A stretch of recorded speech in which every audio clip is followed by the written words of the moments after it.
Si hubiera que elegir una de las obras arquitectónicas más grandiosas y misteriosas de la humanidad, se considera que la pirámide sería una candidata extremadamente destacada. Junto con las momias y la estatua de la Esfinge, las grandes pirámides de los egipcios son un tema favorito de las películas, las historias de aventuras y los relatos de terror. La pirámide de Giza se determina que fue construida al menos hace 12.000 años, en una época en la que ya existían los antiguos egipcios, y es muy posible que sea una obra de una civilización prehistórica que existió anteriormente. Desde tiempos antiguos hasta la actualidad, todavía no existe una respuesta oficial, completa y totalmente precisa para los misterios de las pirámides. No es una coincidencia que, entre las 7 maravillas del mundo antiguo, la Gran Pirámide ocupe la posición más alta y sea la única maravilla que aún permanece hasta el día de hoy. Los puntos clave. Según la comprensión tradicional, los antiguos egipcios construyeron las pirámides de Giza alrededor del año 2500 a.C., pero este argumento revela algunas lagunas. En primer lugar, según las estimaciones de los científicos, los egipcios tuvieron que utilizar alrededor de 2,4 millones de bloques de piedra, con un peso promedio de entre 2 y 4 toneladas cada uno. Incluso algunos bloques de piedra alcanzan un peso de hasta 15 toneladas. En medio de la inmensidad del mar de arena, ¿cómo pudieron los antiguos egipcios transportar esos bloques de piedra para construir pirámides tan gigantescas? Se han propuesto muchas hipótesis y conjeturas diferentes para explicar este misterio, pero desde el punto de vista de la arquitectura y la construcción, esos métodos aún no resultan realmente convincentes. En segundo lugar, el complejo de pirámides de Giza también fue diseñado y construido de una manera completamente diferente. No tienen en absoluto un sistema de estructura interna. Son precisamente los bloques de piedra, medidos con gran precisión, los que proporcionan estabilidad y durabilidad a las pirámides. Estas pirámides tampoco contienen símbolos religiosos ni jeroglíficos en su interior. Esto despierta la sospecha de que no fueron construidas por los antiguos egipcios, quienes solían tallar inscripciones en sus tumbas. Además, a primera vista se cree que la pirámide tiene 4 caras, pero en realidad tiene 8. La pirámide de Giza presenta, desde la base hasta la cima, una ligera concavidad de aproximadamente entre 0,5 y 1 grado, lo que hace que cada cara se divida, creando una superficie piramidal especial con 8 caras inusuales. Esta es una técnica que incluso hoy en día resulta difícil de realizar con nuestro nivel actual de ciencia y tecnología. En tercer lugar, la ubicación del complejo de pirámides de Giza es extremadamente especial. Está situada exactamente en el punto de intersección del meridiano y el paralelo más largos del mundo. Esto significa que la pirámide de Giza se encuentra en la posición central de los continentes de la Tierra. Además, las 3 pirámides más grandes, Khufu, Khafre y Menkaure, no solo están perfectamente alineadas entre sí sobre la superficie terrestre, sino que también se alinean con las 3 estrellas del cinturón de Orión, en la constelación de Orión. Los astrónomos también señalan que el complejo de pirámides de Giza está orientado exactamente hacia el polo norte de la Tierra. Hasta el día de hoy, a pesar de haber sido construida hace miles de años, esta sigue siendo la estructura orientada con mayor precisión hacia el polo norte en el mundo. La pregunta que surge es, ¿cómo pudieron los seres humanos de la antigüedad, hace más de 2000 años, lograr un nivel de posicionamiento y observación tan preciso? Una nueva hipótesis. Para explicar las características inusuales mencionadas anteriormente, los 2 historiadores Jerry Cannon y Malcolm Hutton propusieron un punto de vista diferente sobre la datación de la pirámide de Giza, junto con las evidencias que respaldan su hipótesis. Ambos sostienen que la gran esfinge de Giza, situada frente a las pirámides, debió ser tallada a partir de un bloque de roca natural antes de que la arena cubriera la zona. En una entrevista con Express UK el señor Cannon dijo, la esfinge debió ser tallada cuando aún no había arena allí. No se puede tallar una roca cuando está enterrada bajo la arena. El momento que cumple este criterio sería hace unos 12.000 años, y en ese entonces los antiguos egipcios aún no estaban allí. Por otro lado, los arqueólogos también han descubierto que la capa de sedimentos de hasta 4,3 metros de espesor alrededor de la base de las pirámides contiene numerosas conchas fosilizadas, con una antigüedad de casi 11.600 años. Estas cosas implican que las pirámides y la esfinge debieron ser construidas hace al menos 12.000 años y que pudieron haber existido allí antes de que comenzara la era glacial. Según el profesor Cannon, esta diferencia significativa en el tiempo también significa que las tumbas gigantes no fueron construidas por los antiguos egipcios. Cabe añadir que, según los libros de historia de la civilización mundial, se ha descubierto que cuando se llevan monedas oxidadas al interior de la pirámide, después de más de un mes, esas monedas vuelven a brillar. O también, al colocar un vaso de leche fresca dentro de la pirámide, después de un mes, no cambia ni su color, ni su olor, ni su sabor. Las frutas frescas llevadas allí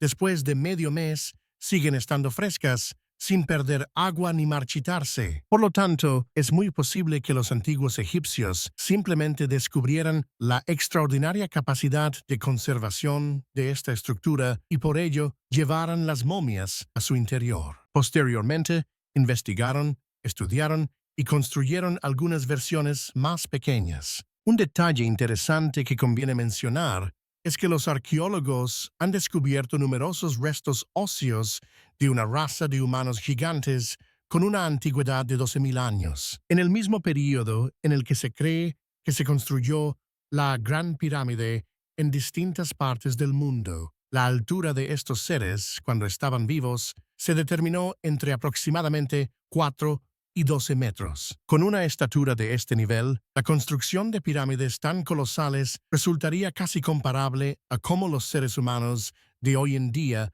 construyen edificios de gran altura. Entonces, ¿quién construyó esta obra? Sobre esta cuestión, los dos historiadores creen que estas estructuras colosales podrían haber sido construidas hace mucho tiempo por una civilización antigua y avanzada que existió en algún lugar de la región. Tal vez Atlantis fue la última civilización que fue destruida por el gran diluvio. El señor Cannon dijo, he realizado algunas investigaciones y he descubierto la relación entre las pirámides y un continente sumergido. Podría ser Atlantis. Cuando Atlantis se hundió, ellos se dispersaron por todas partes. Tal vez un grupo llegó a Egipto y, por supuesto, tenían plenamente el nivel y la capacidad tecnológica para construir las pirámides como las que hemos visto. Nadie más podría haber hecho esto. Requiere una tecnología muy avanzada. Las 3 pirámides más pequeñas de Giza podrían haber sido construidas por los egipcios, ya que podían edificarse con mano de obra humana. Sin embargo, la idea de que la pirámide más grande, con 2.250.000 bloques de piedra, algunos de los cuales pesan hasta 250 toneladas, haya sido construida por los egipcios, resulta completamente poco razonable. Ni siquiera podemos moverlos con todos los equipos de los que disponemos actualmente. Por lo tanto,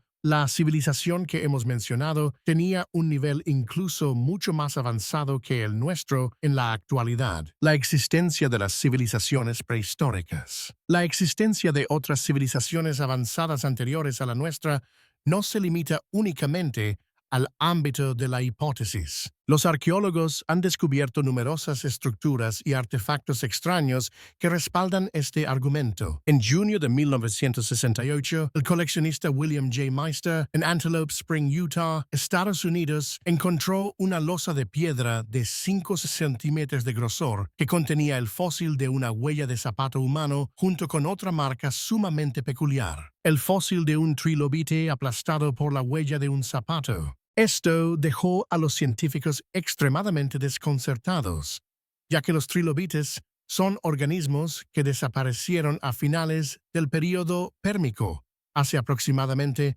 250 millones de años. ¿Cómo pudo un ser humano pisara una criatura que había desaparecido hacía cientos de millones de años. Lo que resulta aún más llamativo es que la huella corresponde a una persona con zapatos, un claro indicio de civilización. ¿Un fósil de una huella de zapato con una antigüedad de cientos de millones de años? ¿Cómo puede ser todo esto real? Según el conocimiento común, Galileo Galilei fue quien inventó el telescopio en el año 1609 en Italia. Pero una piedra con una antigüedad de 30.000 años, encontrada en Perú, está tallada con la figura de una persona con ropa moderna sosteniendo un telescopio mientras observa constelaciones, planetas y cometas. Algunas piedras incluso representan escenas como transfusiones de sangre, trasplantes de órganos y partos actuales. Esto, según la teoría de la evolución, realmente no puede explicarse. En otro ejemplo impresionante, en 1972, una planta en Francia importó mineral de uranio de Oclo, República de Gabón, África. Para su sorpresa, los ingenieros descubrieron que el uranio ya había sido utilizado y acudieron al sitio para inspeccionarlo. El hallazgo reveló que el sitio del mineral era un reactor nuclear de gran tamaño que existió hace 1.800 millones de años y funcionó durante casi 500.000 años. La estructura del reactor es moderna y está organizada de manera tan racional que los seres humanos hoy en día no podrían reproducirla. Todavía hay muchos vestigios antiguos, difíciles de explicar como los anteriores, esparcidos por todo el mundo. Muchos científicos valientes han reconocido que existieron diferentes civilizaciones prehistóricas que aparecieron y desaparecieron múltiples veces a lo largo de la larga historia. Finalmente, la verdad sobre nuestro origen parece ser completamente diferente de lo que se explica habitualmente en los libros de texto, que somos la única especie humana moderna civilizada que ha existido en la Tierra hasta ahora y que evolucionamos de los simios. Solo aquellos que se atreven a superar las percepciones sesgadas, a coger y examinar racionalmente los hallazgos y logros arqueológicos pueden percibir lo que es realmente auténtico. Nació en Egipto alrededor del año 1341 a.C. con el nombre Tutankaten, que significa la imagen viviente de Aten. Este rey gobernó Egipto como faraón bajo el nombre de Tutankamón durante 10 años, hasta que falleció a los 19 años. Alrededor del año 1324 a.C., en la comunidad científica en general y en la arqueología en particular, el rey Tutankamón era un enigma típico sin resolver. Entonces, ¿quién fue Tutankamón? Los misterios sobre su vida hasta su muerte y entierro durante miles de años continúan siendo revelados. Las pruebas genéticas han confirmado que el rey Tutankamón era nieto del gran faraón Amenhotep III y casi con certeza hijo de Akenatón llamado Amenhotep IV, una figura controvertida en la historia de la 18 dinastía del Nuevo Reino de Egipto. Entre los años 1550 y 1295, se cree que la madre de él era una de las hermanas de Akenatón. En el momento de su nacimiento, el antiguo Egipto estaba atravesando grandes cambios sociales y políticos. El padre de Akenatón prohibió la adoración de muchos dioses y solo apoyó la veneración del dios Aten. Por esta razón, se le llamó el faraón hereje. Cuando la gente se vio obligada a venerar a Aten, el cambio repentino en la religión sumió a la sociedad en el caos. La capital se trasladó de Tebas a Amarna y Akenatón dedicó todo su empeño al proceso de cambio religioso, descuidando los asuntos internos y externos. A medida que aumentaba la lucha por el poder entre lo antiguo y lo nuevo, Akenatón se volvió más autoritario y su régimen se deterioró cada vez más. Después de 17 años de reinado, falleció. Algunos académicos creen que fue obligado a abdicar y murió poco después. Tutankamón, con apenas 9 años, asumió el trono de su padre. Ese mismo año, se casó con Ankhesenamun, su media hermana, hija de Akenatón y la reina Nefertiti. Según los registros, la joven pareja tuvo 2 hijas, pero desafortunadamente ambas fallecieron antes de nacer. Al asumir el poder siendo demasiado joven, los primeros años de su reinado fueron gobernados por un anciano llamado Ay, quien ostentaba el título de visir. Ay fue apoyado por Horemheb, el principal comandante militar de Egipto en ese momento. Ambos revirtieron el decreto de adoración a Aten y a Marna, restaurando la fe politeísta tradicional. Tutankamón ordenó que la familia real regresara a Tebas y al mismo tiempo buscó restaurar el antiguo orden con la esperanza de que los dioses una vez más favorecieran a Egipto. Ordenó reparar los santuarios y continuar la construcción en el templo de Karnak. Los leones de granito rojo en Solex también fueron supervisados por él. Mientras que la política exterior había sido descuidada durante el reinado de su padre, Akenatón, el faraón Tutankamón logró restaurarla con éxito. Tras su muerte, el rey Tutankamón fue momificado según la tradición religiosa de Egipto, ya que se creía que el cuerpo real debía preservarse para llevarlo al más allá. Han surgido muchas hipótesis sobre el responsable de la muerte de este gran faraón. Tenía un cuerpo alto, pero frágil, con una enfermedad que paralizaba los huesos del pie izquierdo. Existe la opinión de que la razón es que Tutankamón era hijo de un cruce consanguíneo dentro de la familia real de Egipto. Los análisis de ADN publicados en 2010 mostraron que los padres de Tutankamón eran hermanos. Además, los restos de Tutankamón mostraban un agujero en la parte posterior del cráneo. Algunos historiadores concluyeron que el joven rey podría haber sido asesinado. Sin embargo, investigaciones recientes han desmentido esa hipótesis, mostrando que el agujero se formó en realidad durante el proceso de momificación. Una imagen de tomografía computarizada de 1995 mostró que el rey tenía una fractura en la pierna izquierda debido a una infección, mientras que el ADN de su momia reveló numerosas evidencias de malaria. Todo esto podría haber sido la causa de su temprana muerte. Posteriormente, muchos arqueólogos continuaron buscando respuestas sobre la muerte de Tutankamón. Desde entonces se abrió la historia sobre la maldición de los faraones. Algunos analistas afirman que los jeroglíficos en las paredes de la tumba prometen una muerte dolorosa a quienes perturben a Tutankamón. Según los registros, más de 10 personas en las expediciones murieron sin una causa clara. La mayoría cree que fue debido a la maldición de Tutankamón. A principios de 1923, el arqueólogo británico Howard Carter, junto con su amigo George Herbert, Lord Carnarvon, realizó la ceremonia de apertura de la tumba del faraón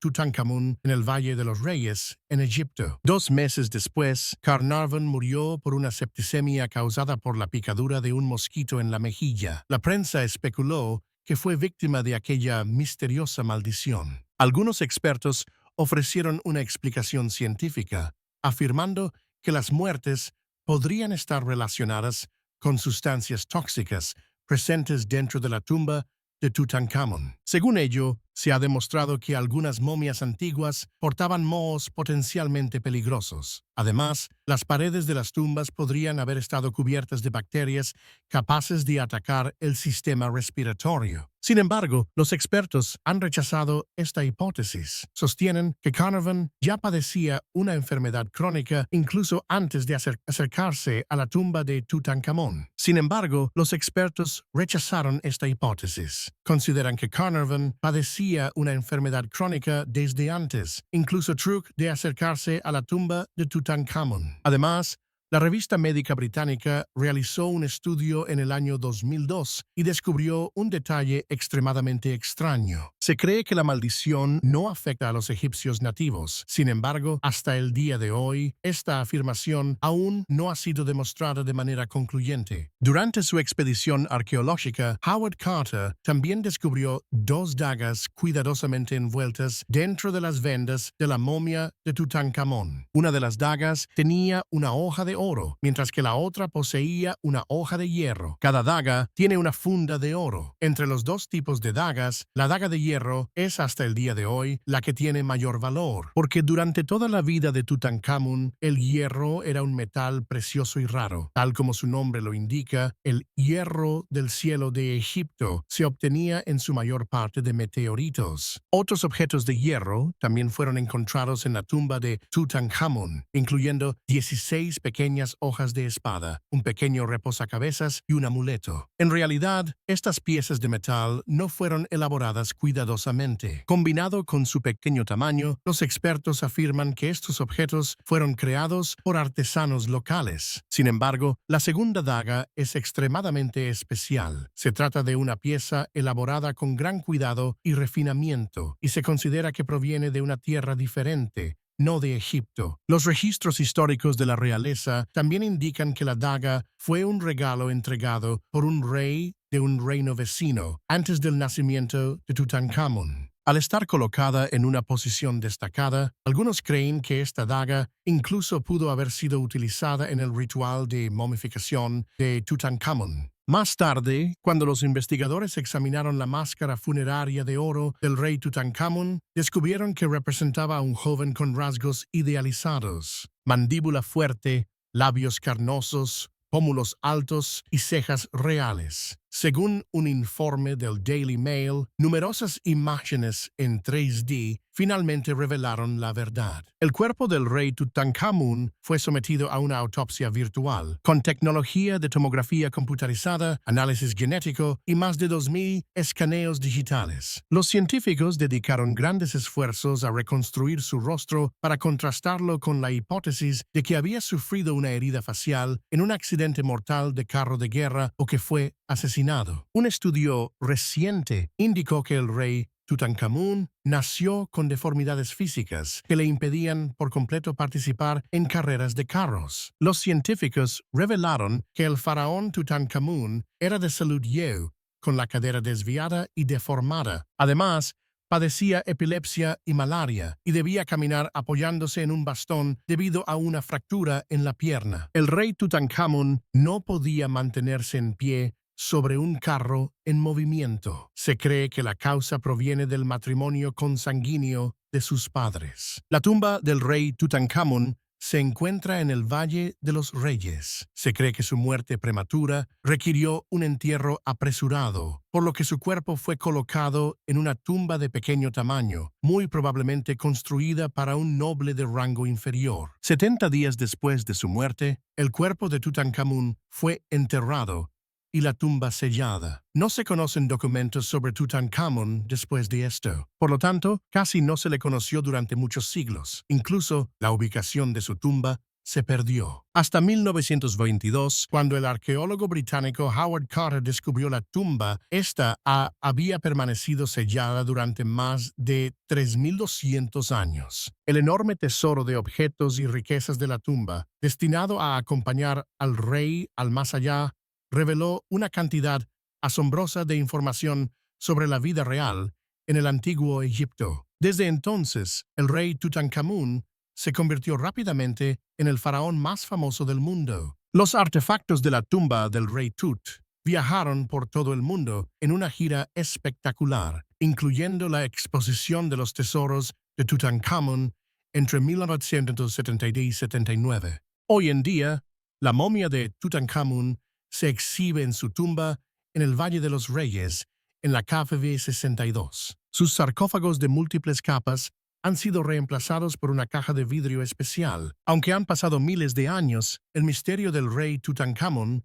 sigue siendo una pregunta por resolver. Si decimos, al fin y al cabo, ¿quién construyó las pirámides que nos resultan tan incomprensibles? Entonces, los conocimientos científicos y técnicos que contienen son tan profundos que nos llenan de una admiración inmensa. Sin embargo, acercarse y explorar las pirámides no es algo sencillo. No pocos científicos, por curiosidad, y aquellos con la intención de husmear tesoros o saquear tumbas, han infringido las leyes no escritas de los faraones, hasta el punto de perder la vida. Las pirámides de Egipto son tumbas que los antiguos reyes egipcios construyeron para sí mismos. Se consideran una de las 7 maravillas del mundo antiguo. La mayoría de las pirámides grandes y pequeñas de Egipto fueron construidas entre la tercera y la sexta dinastía de Egipto. Estas majestuosas y bellas construcciones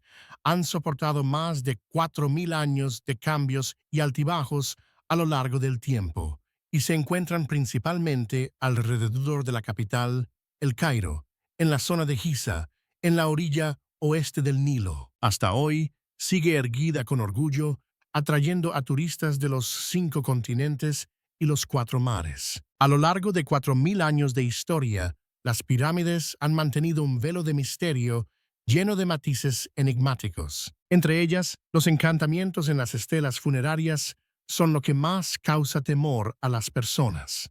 Cualquiera que perturbe la paz del faraón verá caer la puerta de la muerte sobre su cabeza. Esos encantamientos, como mitos, advertían a los codiciosos de generaciones posteriores que quisieran husmear los tesoros invaluables de la tumba para prevenir el saqueo. Sin embargo, curiosamente, durante siglos, aquellos que se atrevieron a entrar en las cámaras funerarias del faraón, ya sean ladrones de tumbas, aventureros o científicos y empleados de investigación, todos acabaron cumpliendo la maldición. Si no morían en el acto, contraían enfermedades extrañas, incurables, y morían en un dolor extremo. En noviembre de 1922, el famoso arqueólogo británico Howard Carter, tras 7 años de exploración, descubrió y abrió la tumba del faraón Tutankamón. Esta tumba se encuentra en el Valle de los Reyes. Desde allí desenterró más de 5.000 artefactos, incluyendo joyas, ropa, armas, tecnología, alimentos y utensilios domésticos. Ese éxito conmocionó al mundo entero. El 18 de febrero del año siguiente, mientras los trabajos de excavación estaban a punto de alcanzar un nuevo triunfo, Lord Carnarvon, quien había invertido mucho dinero para ayudar a Carter en la excavación de la tumba, de repente cayó gravemente enfermo y falleció. Su hermana escribió en sus memorias: antes de morir tenía fiebre alta y no dejaba de gritar. He oído su respiración, debo ir con él. Otro incidente, poco tiempo después, ocurrió cuando un arqueólogo, durante la excavación, derribó un muro de piedra en el camino hacia la tumba y también murió debido a una extraña enfermedad similar a un trastorno nervioso. Handown Clapp, experto en radiografías de momias de faraones, no mucho tiempo después, también se convirtió en víctima de la tumba. Se fue debilitando cada vez más hasta fallecer. En los 2 años posteriores a la excavación de esa tumba, hasta 22 personas del equipo de excavación murieron de manera misteriosa, sin causa aparente. Desde entonces, las noticias de que el faraón podía causar la muerte se difundieron ampliamente, y los encantamientos en las estelas funerarias aumentaron el miedo y la confusión de la gente. En 1924, el biólogo egipcio de nacionalidad británica llamado Owaita llevó a varias personas curiosas a la tumba. Lo que causó terror fue que, tras visitar la tumba y regresar, se colgó y se suicidó. Antes de morir, se mordió la punta del dedo para escribir una carta dejando constancia de que su muerte fue causada por la maldición de la tumba del faraón. Él estaba muy arrepentido y debía llevar ese remordimiento para encontrarse con Dios. Lo que sorprende y desconcierta aún más es la muerte del director del Museo de El Cairo, el señor Kamin Mayhelair. Hasta entonces, Kamin nunca había creído que las maldiciones de las tumbas de los faraones pudieran ser efectivas. Él declaró con confianza: he pasado muchos años en contacto con momias y tumbas egipcias. ¿No sigo vivo y saludable hasta ahora? Sin embargo, menos de 4 semanas después de decir eso, cayó enfermo repentinamente y murió. En ese momento, aún no había cumplido 52 años. Incluso se descubrió que el mismo día de su muerte, él seguía saludable y supervisaba un equipo de trabajadores embalando un lote de valiosos artefactos que habían sido excavados y recolectados de la tumba del faraón Tutankamón. Todo eso hizo que la leyenda sobre los faraones se cubriera aún más con un velo de misterio oscuro, y los tesoros dentro de la tumba hacían que la gente los mirara con temor, pero aún así muchos, por debilidad, querían probar su suerte. Ese era el propósito del faraón cuando aún vivía. Fue entonces cuando la gente se preguntó instintivamente por qué habían muerto quienes habían tenido contacto con las pirámides de los faraones de Egipto. ¿Realmente eran tan poderosas las maldiciones grabadas en las lápidas de los faraones? Una opinión sostiene que en las paredes de los pasillos, dentro de las tumbas, existe una capa de polvo de color rosa y amarillo verdoso grisáceo, que podría ser una capa capaz de generar rayos mortales, y se dice que libera sustancias letales para el ser humano. Otros científicos sostienen que la civilización del antiguo Egipto había alcanzado un nivel tal que podía utilizar insectos con venenos extremadamente potentes o sustancias altamente tóxicas como armas para proteger las tumbas de la élite gobernante y evitar que otros las profanaran. En los últimos 10 años, algunos científicos han propuesto explicar el fenómeno desde la biología. El doctor Ixodiñao, biólogo y profesor de medicina de la Universidad de El Cairo, afirmó en 1963 que, según los resultados de los experimentos que realizaba periódicamente con arqueólogos y personal relacionado, en todos aquellos que habían entrado en las tumbas se detectaba en el cuerpo la presencia de un germen patógeno peligroso acompañado de fiebre alta. Y, al infectarse con ese agente patógeno tóxico, estas personas sufrían inflamación de las vías respiratorias y, finalmente, morían por asfixia.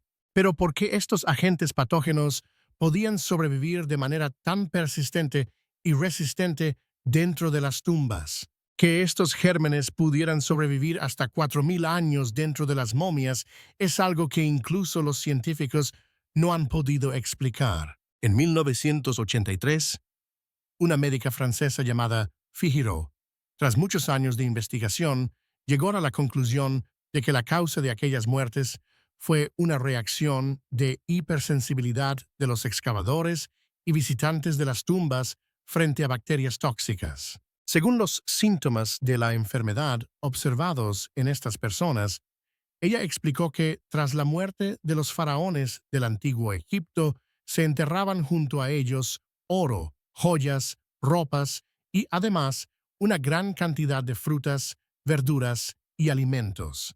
Con el paso de cientos y miles de años, esas frutas y alimentos se descompusieron y dieron origen a bacterias tóxicas invisibles al ojo humano, las cuales permanecieron adheridas en el interior de las tumbas. Cualquiera que inhalara esas bacterias tóxicas sufriría una enfermedad pulmonar aguda. El profesor Domitian de Estrasburgo murió tras infectarse al entrar en una tumba recién excavada para copiar inscripciones, donde aún abundaban bacterias tóxicas. Hasta el día de hoy, la explicación de esta médica es considerada la más razonable. Pero, en última instancia, ¿qué hay realmente detrás de las maldiciones inscritas en las lápidas de los faraones?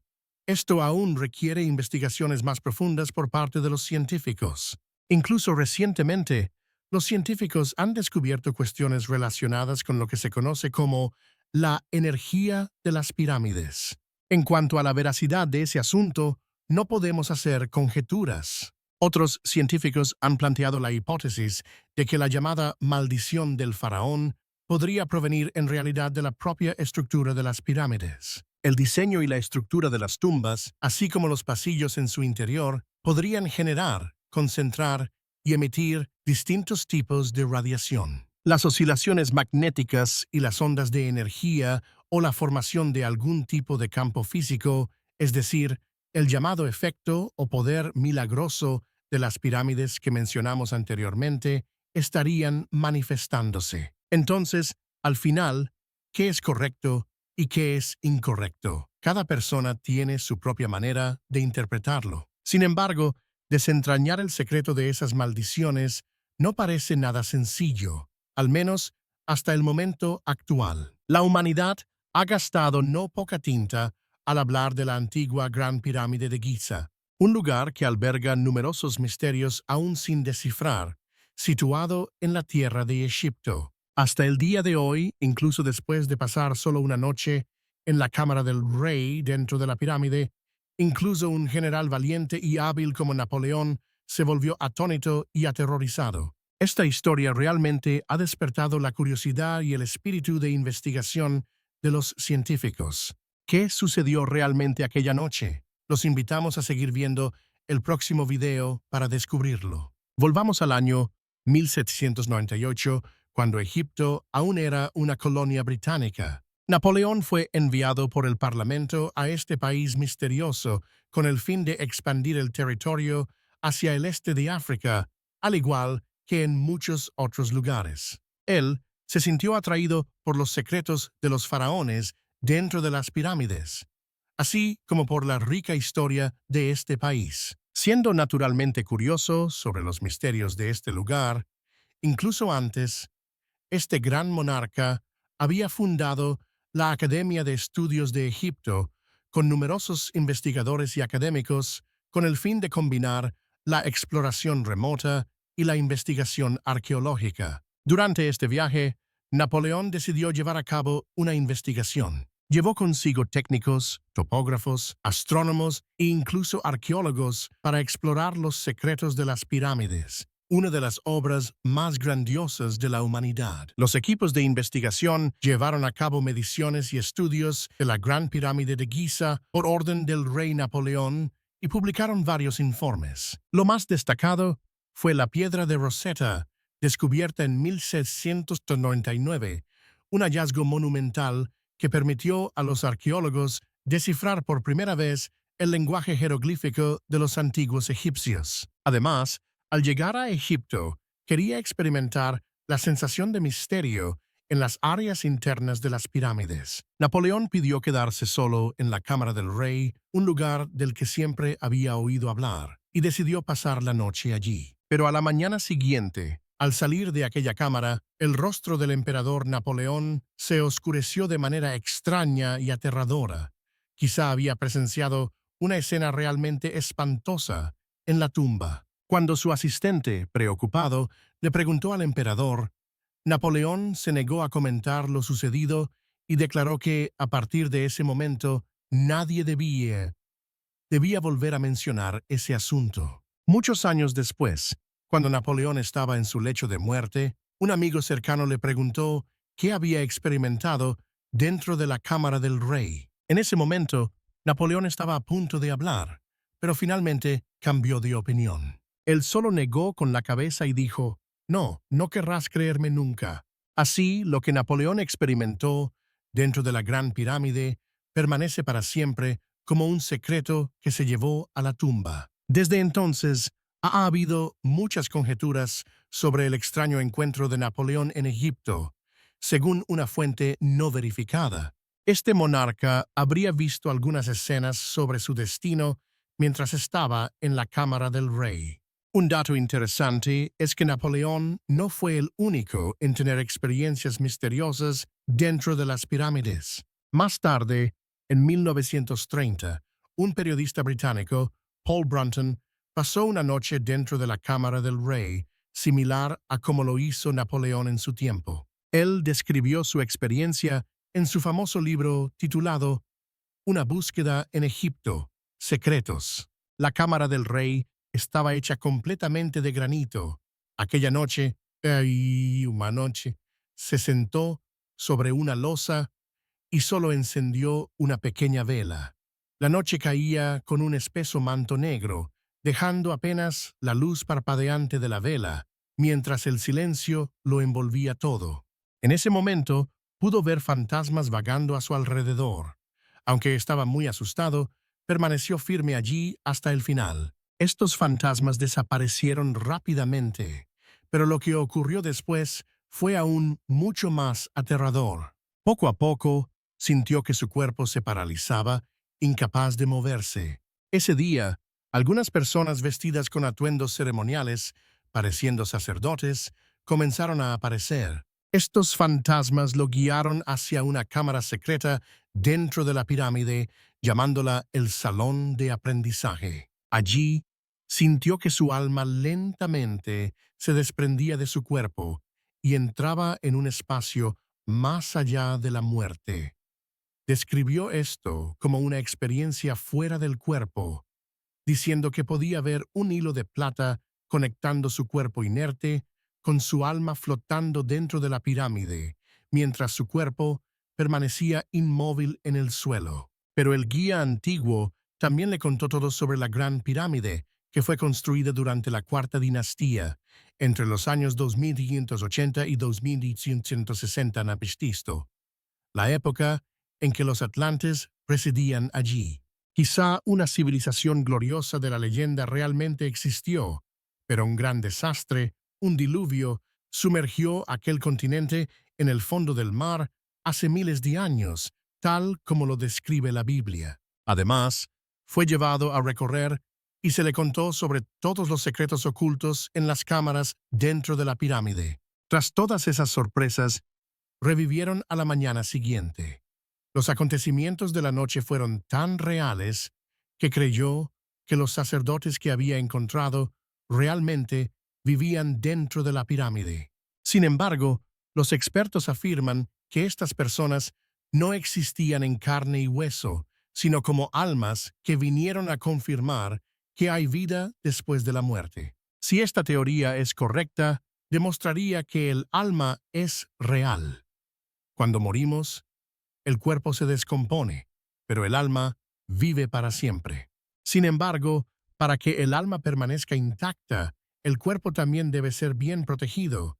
Quizá por eso los antiguos egipcios colocaron las tumbas de los faraones dentro de las pirámides, un lugar que se descubrió que tenía condiciones ideales para la conservación. Después, los científicos estudiaron el lugar de descanso de esta cámara, una losa de granito llamada Piedra del Alma, donde Napoleón se había sentado, y descubrieron que allí existía un campo eléctrico que podía causar una leve descarga. Además, un ex asesor de la NASA, Luis Álvarez, descubrió radiación en una cámara detrás de la Cámara del Rey, lo que podría ofrecer una explicación plausible para los fenómenos extraños que ocurrieron allí. No solo eso, los resultados de datación de esta radiación muestran que la parte superior de la pirámide es hasta 1000 años más antigua que la parte inferior. Han surgido muchas hipótesis y controversias. Algunas personas especulan que la parte superior de la pirámide fue construida primero. Inicialmente se construyó en posición invertida. Luego, gracias a alguna tecnología avanzada, la pirámide fue colocada en la posición actual. En realidad, la causa de estos fenómenos dentro de la pirámide aún no se ha explicado claramente.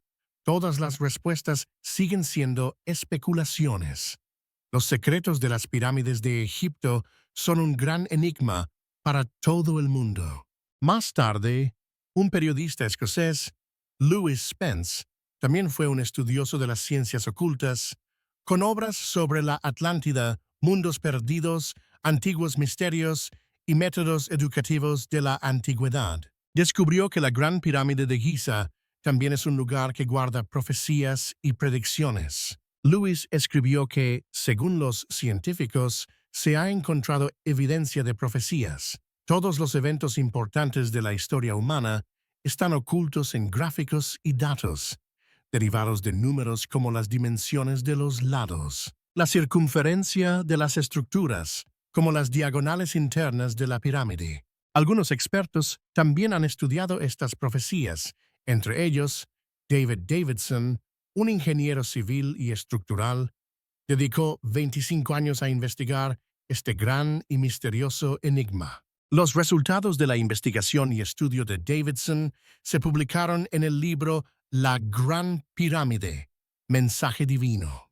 En él, ilustró sus resultados mediante 80 páginas de diagramas y 97 tablas sobre arqueología, historia y mapas estelares de astronomía, para demostrar la precisión de las profecías de la pirámide que descubrió. Otro científico también afirmó que había encontrado evidencia de profecías en la Gran Pirámide.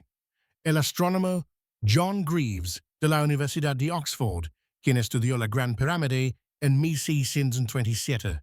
El profesor John y el coronel Howard Weiss dedicaron toda su fortuna personal para investigar este tema. No se puede dejar de mencionar el conocimiento de los antiguos egipcios sobre el eje terrestre, que las pirámides de Giza fueron construidas para señalar el eje de la Tierra, o más precisamente, el Polo Norte. Sin embargo, a lo largo de las eras, este punto polar no ha sido siempre el mismo. La constelación del Polo Norte, identificada en el pasado, fue Thuban, de la constelación Draco. Actualmente es Polaris, de la constelación de la Osa Menor, la estrella más adecuada, y en el futuro será Vega. Un profeta dijo en el pasado que al abrir la puerta de la pirámide, apuntaría a la segunda estrella más grande de la constelación del Polo Norte. Si se traza una línea recta desde la entrada de la pirámide durante el equinoccio de primavera, aproximadamente entre el 22 y 25 de marzo, en los años 4000, 2200 y 2000, apuntará directamente a las estrellas del norte correspondientes, Thuban, Polaris y Vega. La estrella del Polo Norte se considera el centro de fuerza, el lugar al que el alma vuela después de completar su evolución en el sistema solar. ¿Tendrán estos cálculos alguna relación con las almas que se dice habitan dentro de esta grandiosa Gran Pirámide? Compartan sus opiniones en la sección de comentarios a continuación. Y ahora, hola y gracias a todos por acompañarnos en el video de hoy.